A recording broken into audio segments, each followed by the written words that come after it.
Hey everybody, welcome back.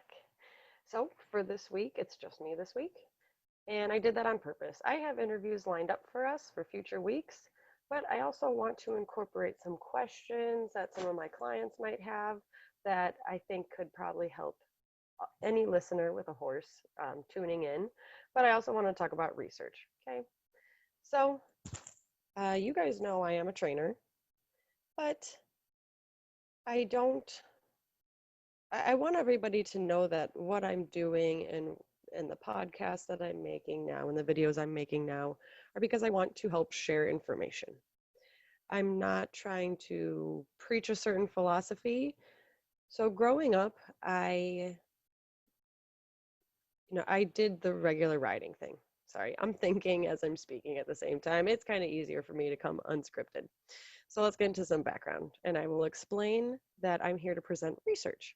So and it would be a good background to get into these podcasts so I can help share some of my stories and tell you guys how some of the stuff that I've researched and the journal articles that I found and how I've found my success with horse training applies. And I'll use examples of my horses because you know they're the easiest ones, though they're to talk about because I'm with them all the time and now they're my coworkers.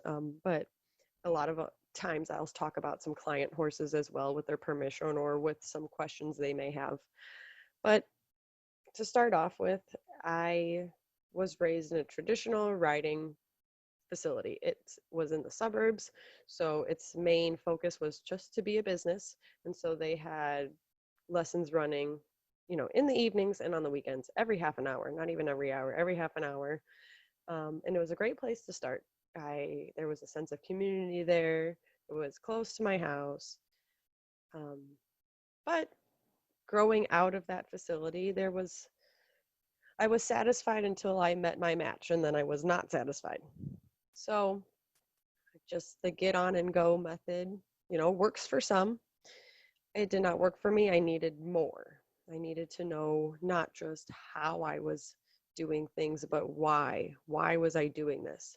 Because finally, when I met my lease horse, uh, he had he had a lot of fear. He had a lot of anxiety. He had a lot of thresholds, and my get on and go method that was my go-to because that's how I learned was not working anymore, and things were getting hard and things were frustrated and there of course were good days, but there were a lot of bad days, and that's not why I began riding. I didn't want to start riding because of having anxious bad days with a horse, and then I would feel bad if he felt bad, and we would just get into a miscommunication all the time.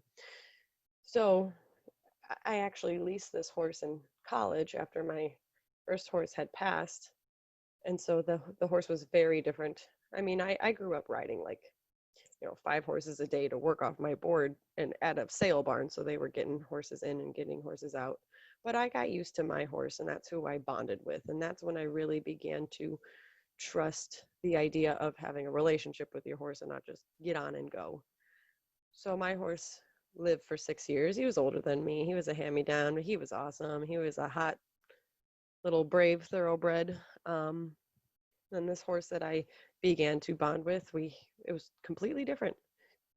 And so I want to also mention that a lot of these podcasts that I want to get into and videos are to help share research, but they're not meant to be lessons. That would be difficult to do because I really would have to be with you and your horse because everyone's an individual. We're individuals, the horses are individuals. So that's my disclaimer. But I think if you're tuning in and you heard the interviews, you're kind of getting at that. So these are just conversations that can help your knowledge and widen your perspective for when you go to work with your horse or call me to set up a lesson. But anyways, the get on and go method wasn't working for me. And so I started to work with a trainer in college to understand horse psychology a little more. And it was awesome. And it opened a lot of doors for me. And then I did my bachelor's degree, not because of this, at the same time as this. I did my bachelor's degree in biology because I like science. So I really had the mindset drilled into me to test things, to have a hypothesis, to test it, to that you're not creating your data and you're not creating your test to try to support your hypothesis. You are testing your hypothesis and you'll either support it or you don't. And if you have new information that does not support your hypothesis, then you're going to have to conduct a new one based on the information.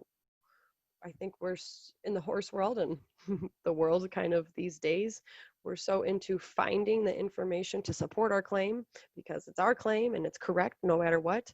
And I want to thank my education for not being this way because that's not how it works in science.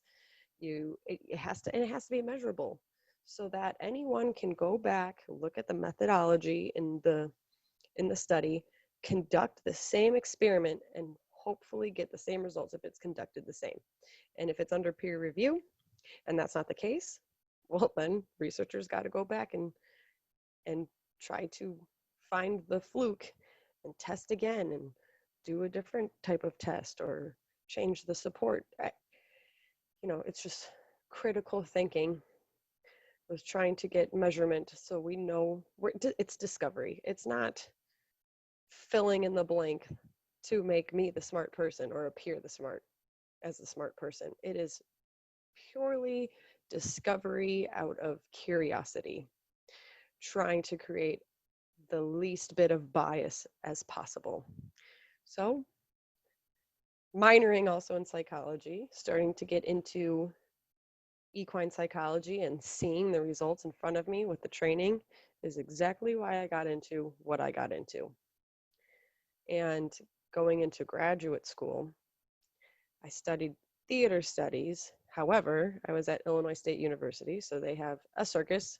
This was after I took like 5 years off between grad school and undergrad, and I actually still performed while I was in grad school.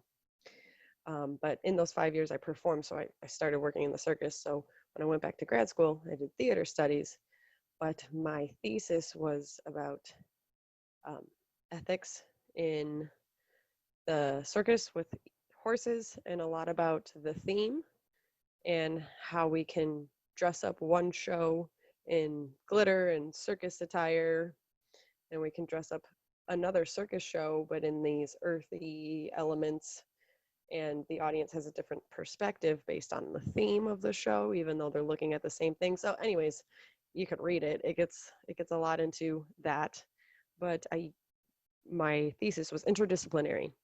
So I did veterinary studies and got journal articles as much as I could possibly print off because I was a student, so I had access to the database of all these awesome academic research journal articles and these pieces. This was like gold of information that is not just open to the public, and a lot of it is tough to read, and graduate school is tough. It's a lot of reading, it's a lot of writing, but I love it because I want to fill my crave for knowledge.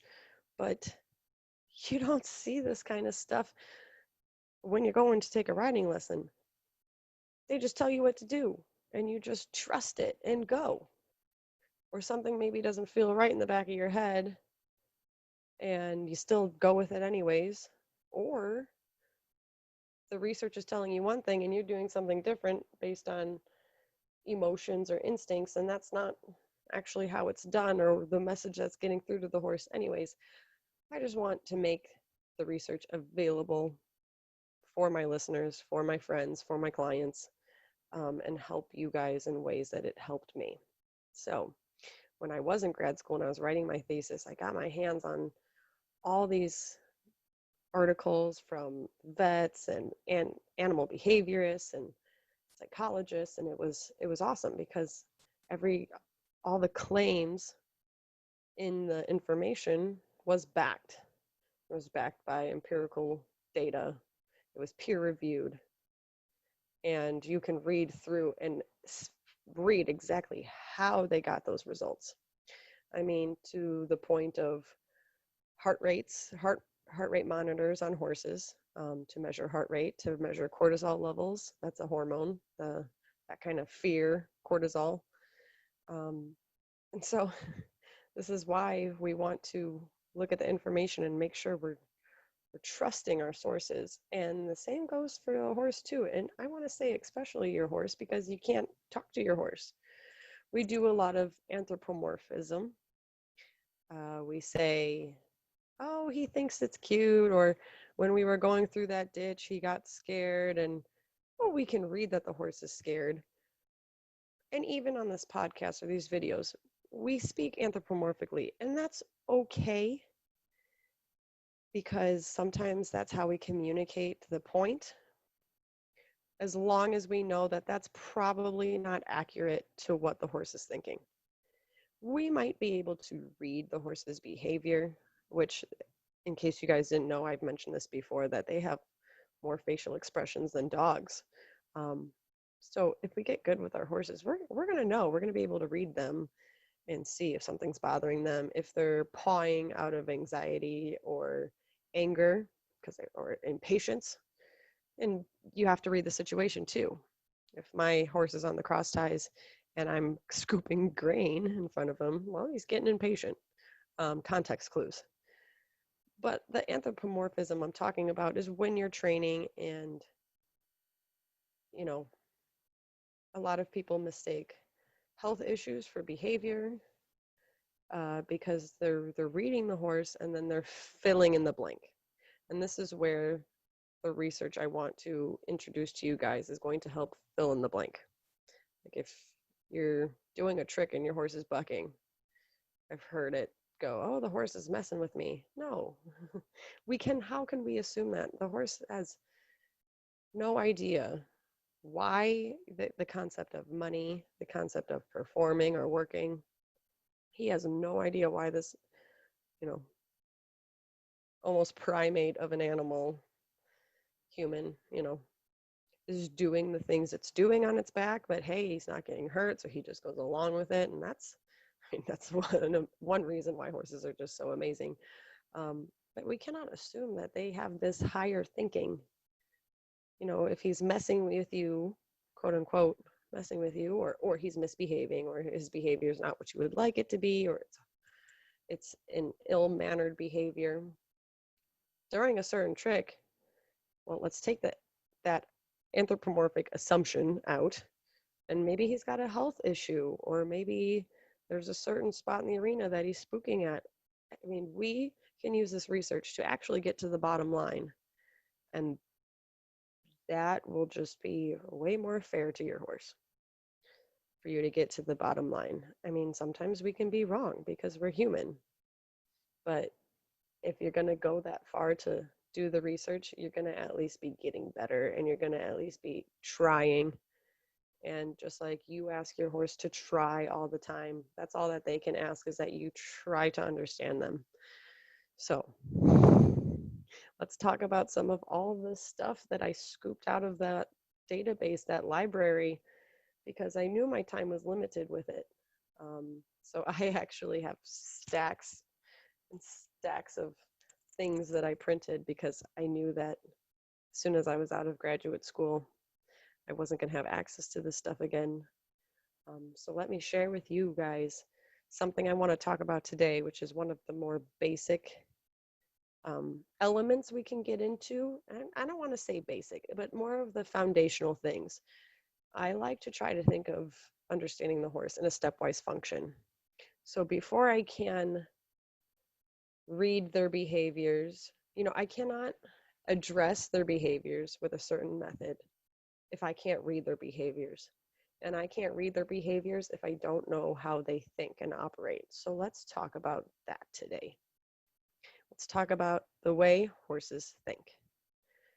So, I know I kind of gave you a little bit of a background, but I want to tell you that after reading my horses and doing this research, my horses all think differently, but they have one thing in common that's pretty easy for everyone to understand, is that they're prey animals. So the basis of their existence is to be a meal, sadly.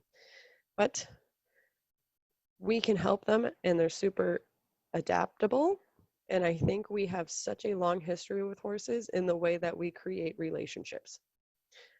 Having a relationship with my horses is like having a relationship with other people. trust, communication. These are things that humans to humans have trouble with. And it takes a, not two perfect people, because perfect doesn't exist, to create a perfect relationship. It takes two individuals wanting to work on those things in order to make a relationship work. Same thing with your horse. Okay? I have to convince him to want to work with me, and I need to repay the favor of trying to understand him and have, he needs to trust me, and I need to have good communication, pretty much. So and we'll get into that everything is a relationship. And like I said, in order to get there, let's think about how they think. Okay. So that's how they can work with us. And we've been working with horses since 350 BC on actual record. Who knows before that? But almost got a brain fart. So we've been working with them for a long time. Oh, and it's because they're adaptable. And it's because we can understand how they're thinking and start to alter their behavior. That's what we do with humans. That's what we do with dogs. You know, a behavior analyst will analyze behavior, and then a therapist will work you through those behaviors. So when we talk about horse training, we like to talk about being your horse's therapist. I mentioned that in the first episode. And what does a therapist have to do? Well, they have to go to school. They have to understand cognition. They have to understand the brain waves, the hormones, everything. And then we need to understand what to do with it. So if you want to start horse training from now on, in the sense in how I'm talking about it, well, then we got to go back to school here. So anyways, cognition. So the horse is a prey animal. They're meant to be a meal. So pretty much they are looking out for their lives, right?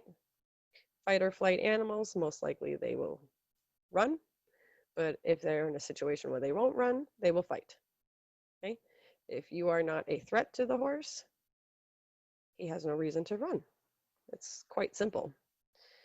If you are too much with your energy, too heavy with your communication, too strict, the horse will fear you, the horse will flee. If you are too heavy and the horse cannot flee, the horse will fight. But horses kind of remind me of cats. They don't need you.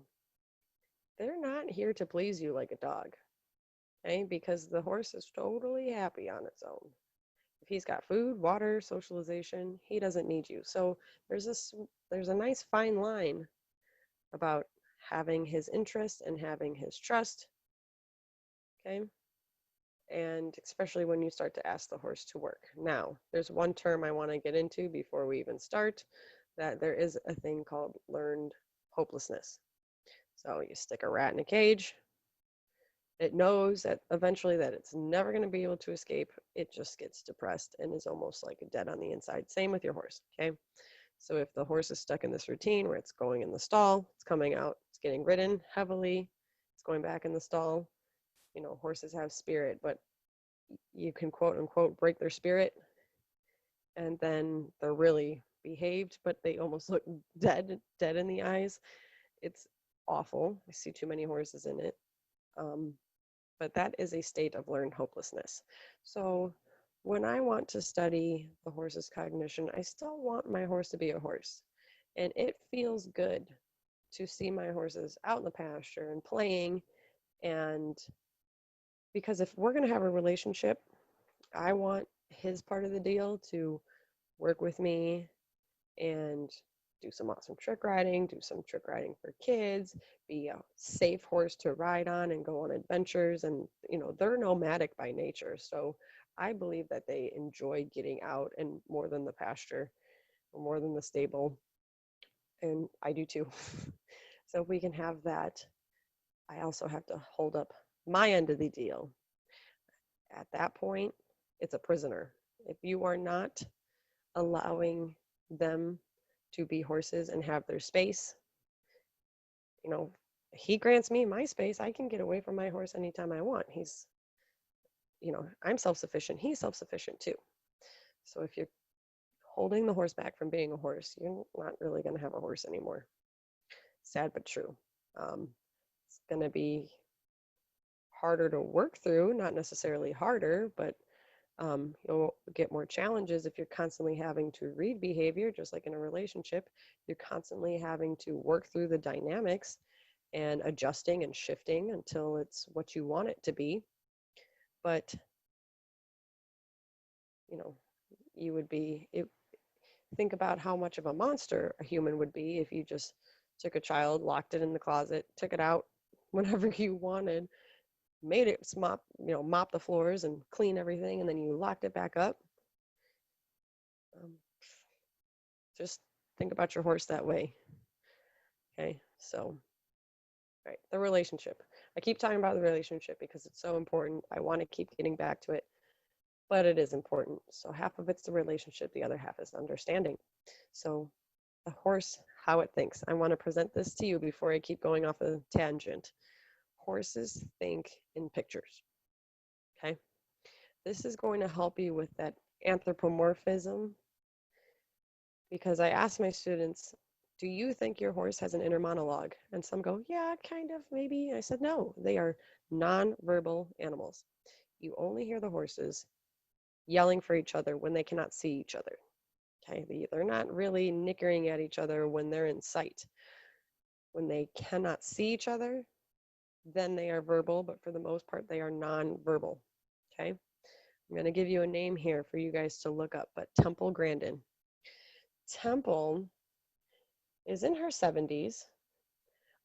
She has autism, and she created the ethical means to slaughter cattle. Okay, there's actually a movie. It's it's a drama movie. It's called Temple Grandin. It came out in 2010. It's awesome if you want to check that out. And she also has awesome TED Talks, and she has a website full of her research. It's called Grandin, I believe it's grandin.com. She is teaching right now at Colorado State University. I tried to check out her program, but going for a PhD and working in slaughterhouses was just not for me, although I really support what she's doing. And the reason I went to her is because we don't have a lot of programs in this country for equine behavior. Other countries do. Australia is a little ahead in that department. Canada, Europe, they're a bit more ahead, but the United States tends to focus on nutrition, reproduction, and business. But we don't really talk about behavior. But her work with cattle applies to horses, and she's also done research specifically on horses. And the reason she got into the research is because of her autism. Now, she thinks in pictures like a horse or a cow does. So let's think about that. She thinks in pictures. When we walk past something scary, we get frightened and then we think to ourselves, no, it's okay. It's just this. It's just this. They don't have that inner monologue going. Horses don't have higher functioning, higher reasoning. They just pictures flash. Okay. So I also have a piece of information here on my blog. I want to bring it up because I want to give you the exact name. That think of this as well. They are unable to think about the future or the past. Horses, I mean. Memories are triggered by some sort of environmental stimulus, like we were talking about with the applied learning. Stimulus response, right? Because what horses are doing is they are learning behaviors in order to survive through their environment, okay? So if that environment is a stable, they're learning how to survive in that. If that environment is out in the wild, which was their first, uh, you know, reason for being, they're trying to learn behaviors in order to survive. So they are unable to develop abstract thoughts. That was a veterinary study from 2000. And they this is why they create habits of continuous spooking. When we just talked about memories are triggered, and the thoughts that they have are in pictures. So stay with me. They lack the ability to solve problems. Learning is only through trial and error. And interestingly, horses have excellent long-term memory. That was by Wolf and Hosberger in 1996. And their short-term memory is very poor. And that's a veterinary study by McLean in 2008. Most trainers can say they witnessed at least one horse that possessed a learned fear from an incident long ago. That learned fear from their long-term memory tends to overshadow all that recent desensitizing and retraining. All of the discoveries of equine cognition should be taken into consideration when formatting a training method. Okay, so let's think about that. So I'm just going to give it to you from an easy way to think about this. I'm just going to give you a situation that I run into all the time. Fez. This awesome horse that I got on Craigslist has been my main man. He's a brick house. He's just super stoic. And he's been my main trick horse up until last year. And even last year, he's the one I can throw other people on and do tricks on him. God, he's a workhorse. He's a rock star. Okay. He has been in the most, God, I want to say he's probably been in over 1,000 performances at this point. At definitely over 500, maybe getting closer to 1,000. Who knows? A lot. So he's run into a lot of things. He's seen baboons and lions and elephants and camels, and he's been to many states on many trailers and different venues. He works. He goes to work. We did a shrine date, so we had a parade, and there was like lights everywhere, cars doing wheelies, and he's just marching through. But he hates tarps. He hates tarps. He hates bags. I know how to desensitize a horse. Don't think that for the last 7 years we haven't worked through this. We work through this all the time because I'm trying to reduce stress from him. But it is always a reaction, a stressful explosion of a reaction, and then he works through it. So if we're looking at that research, that explains why. Because he must have an early memory of a bag or a tarp, and he thinks in pictures. He has excellent long-term memory, terrible short-term memory, and he has no higher thinking or processing. So some embedded memory that has helped him learn and move through his environment to avoid such things that have been, to a horse, a survival skill and a threat to survival. That's what comes up in his memory first, and then floods in more pictures as we work through time. But he's a good dude.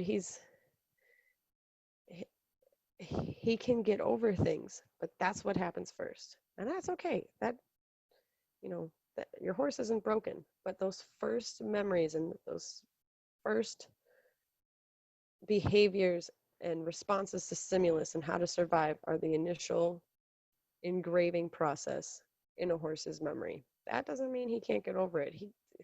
And here's a prime example. He really hates tarps.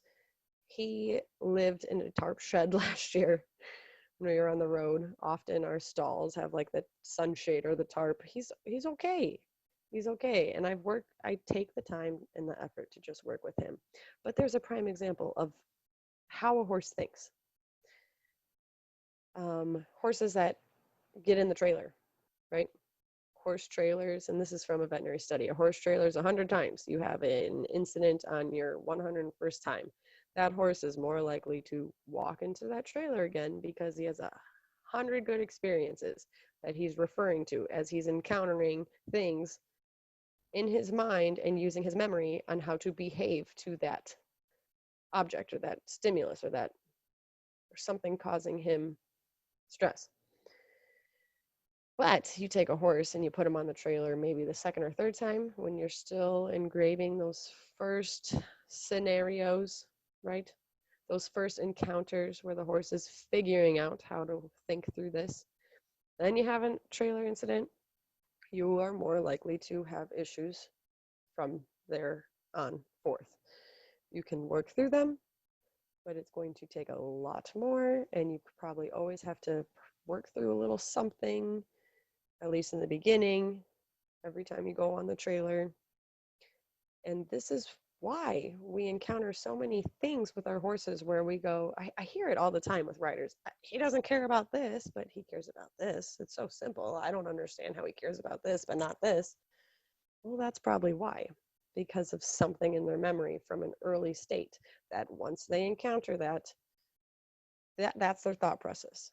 They encounter something and they go, how should I respond to this? They don't have research. All they have are their experiences. Boom, boom, boom, boom. Here come the pictures. Now the horse is spooked, reacted, snorted, got over it, walked away calmly.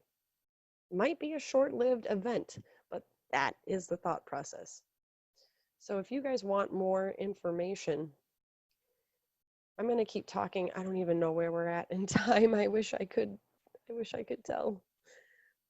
But if you want more information, please, please, please check out Temple Grandin's website. Check out the movie, check out her TED Talk, go to my blog. You can see more research. But I just wanted to give you guys something to think of. This was brought up by a client of mine. I said, hey, what should I talk about this week? And that's why I want to also invite you guys to message me with questions that perhaps as we go through interviews and we start discussing more research and the cognition process and training, whatever, if you have a question, let me know. If I feel like it's important or it sounds like a great topic that week, I'll do the research and I'll present it to you. I'll talk to you guys about it. But anything else I can say about this? One of Temple's, this is cool to think about. One of Temple's research papers on her website said because horses think in pictures, a man on a horse, riding a horse, is a different picture than a man on the ground.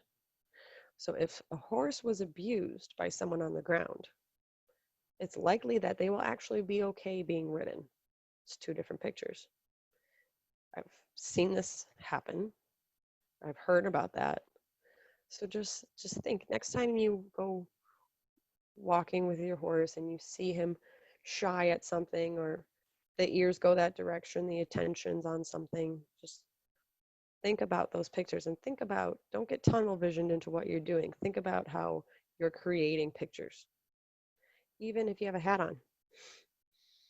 Horse is abused by somebody with a hat, that they're going to take that picture with them. I think you probably see this with other animals as well. Some generalize and don't like men or women, or some animals only like children and don't like adults, or think about that. Think about the way that they think and how that would make sense. It wouldn't make sense to us. That's not our thought process. Think about how, okay, that must be why my horse is reacting the way that he is. Don't get discouraged if your horse, like Fez, has had a bad event, like I just mentioned. You can still work through it. You can still do desensitizing. However, you're going to have trouble and it's never going to fully go away. Does that sound familiar to anyone with anxiety or PTSD or traumatic events? You're working with your therapist always to kind of go through the motions of dealing with it, ways to control it, but it may never fully just disappear. Okay, it's always with you, it's always a part of you, but it does not have to haunt you, right? I've noticed that a lot of what I do and talk about with the horses applies to life itself. A lot of talking about the relationship with the horse applies to the partnerships in my life. Trust, communication, setting boundaries. Oh my God, you have to set boundaries with a 1,200-pound animal. You can't let them run you over. because there's a nice fine line of having a confident horse that's going to over dominate you, small little you, versus a horse to trust you enough to be close to you. And you're constantly working through that balance. So you can have a horse that's ready to work, trust you in case of emergencies. You got to grab that horse, you got to x-ray that foot, you got to grab him out of the pasture, give him a wormer, give him a shot, and the horse will behave and stand there and have good ground manners. I saw this quote that says one of the best things you can teach a horse is to have good ground manners, be good, then no matter who it gets passed to, he won't hopefully get neglected because he won't have a reason to. I know it's a terrible quote, but this is life, guys. You know, part of the reason I can't sell horses. I'm not against selling horses. I connect too much to them. They're my babies, and then I don't know where they are going to end up unless I personally pick them out a home or someone to lease them that I know and trust, and won't just go sell them to some random person and have them get passed along. That's okay if you do teach your horse groundwork though, so that he ends up in good care, in good hands. So, and it's just like the kind of person I want to be. I want to be a good worker. I want to be trusted. And as we go through this process with our horses, there's a lot of, I heard horses are your mirror. Yeah, there's a lot of reflection there too. As far as how you want your horse to be and how you want to be, and how you want your partnership to be and how you want your partnerships to be in real life, and asking for your needs, but also giving. What's your half of the deal? Are you doing that? If you're not doing it, what do you need to change in order to do that? You can't keep doing the same thing, expecting different results. That's the definition of insanity, right? Okay, we're getting really deep here. This is good. So if you guys, this was the week away from the interviews. We'll get back into it next week. And I want to start incorporating this stuff. So if you guys like it, let me know and ask me what else we can cover. But today was, the relationship and thinking in pictures. I would love to keep building on that so I can just paint you a picture of horsemanship based off of empirical academic research. And I would like to paint that picture for you with words. If you're a reader, you can go to my blog and you can find the research in there and go look it up yourself. But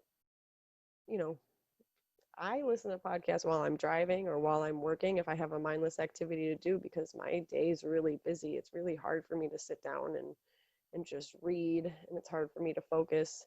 And then if you're a person who likes doing the horsemanship yourself, seeing the horse behave that way and then understanding, that's cool too. That's what we'll make some videos for, and just come out to the farm. But yeah, I'm just here to help paint you guys a picture of the things I've discovered deep into the libraries of research and apply it to situations so that I can help you learn how to read your horse as well. So with that being said, I hope this goes well. I hope you enjoyed it. Take care, and we'll see you next week.